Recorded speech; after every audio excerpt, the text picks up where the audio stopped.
On December 8, 2025, a Nigerian Air Force C-130 Hercules transport aircraft, which was en route from Nigeria to Portugal specifically for routine maintenance work, was forced to execute an emergency landing at the airport in Bobo Dioulasso, Burkina Faso. This unscheduled landing stemmed from a serious technical issue on board, which led Burkinabe authorities to promptly detain all 11 military personnel aboard the aircraft for a total of 9 days. Burkina Faso's government cited a clear violation of their national sovereignty, pointing out that the Nigerian aircraft had entered their airspace and landed without obtaining the required prior clearance or authorization. However, the Nigerian Air Force firmly maintained that the landing was purely a precautionary safety measure, absolutely essential to protect the lives and well-being of the crew amidst the technical malfunction.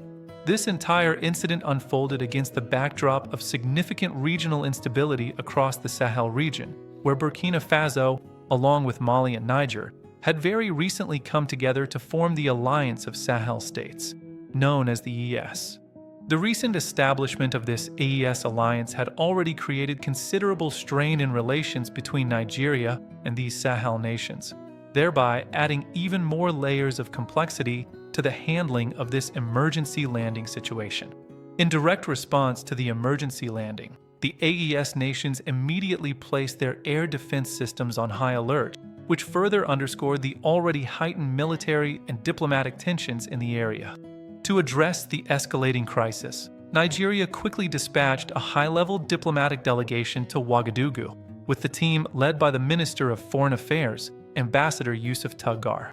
The primary mission of this Nigerian delegation was to engage in high-stakes dialogue with Burkinabe officials and to pursue a peaceful, diplomatic resolution to the ongoing standoff over the detained crew. Key discussions involving Burkina Faso's leader, President Ibrahim Traoré, centered on practical steps for de-escalation, building mutual confidence, and ultimately securing the prompt release of the crew.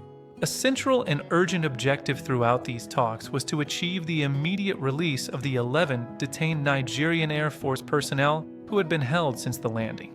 During these critical negotiations, Nigeria also took the opportunity to reaffirm its strong commitment to complying with international aviation rules and fostering ongoing regional cooperation in the West African context. Finally, on December 17, 2025, exactly 9 days after their initial detention, the 11 Nigerian Air Force personnel were released by Burkinabe authorities. In a key statement, Minister Tuggar openly acknowledged the existence of irregularities concerning the overflight authorizations for the aircraft and conveyed Nigeria's formal regret over the matter. He further emphasized Nigeria's deep respect for Burkina Faso's sovereignty as a nation and clearly distanced the Nigerian government from any allegations of maltreatment toward the Burkinabe side. Once released, the Nigerian Air Force crew wasted no time and continued onward with their original mission, flying the C-130 aircraft to Portugal to complete the scheduled maintenance.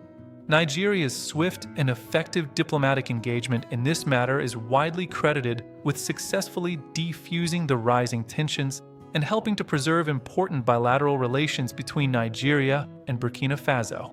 In the aftermath, both Nigeria and Burkina Faso have publicly reaffirmed their mutual commitment to strengthening political ties, enhancing security collaboration, and boosting economic cooperation moving forward.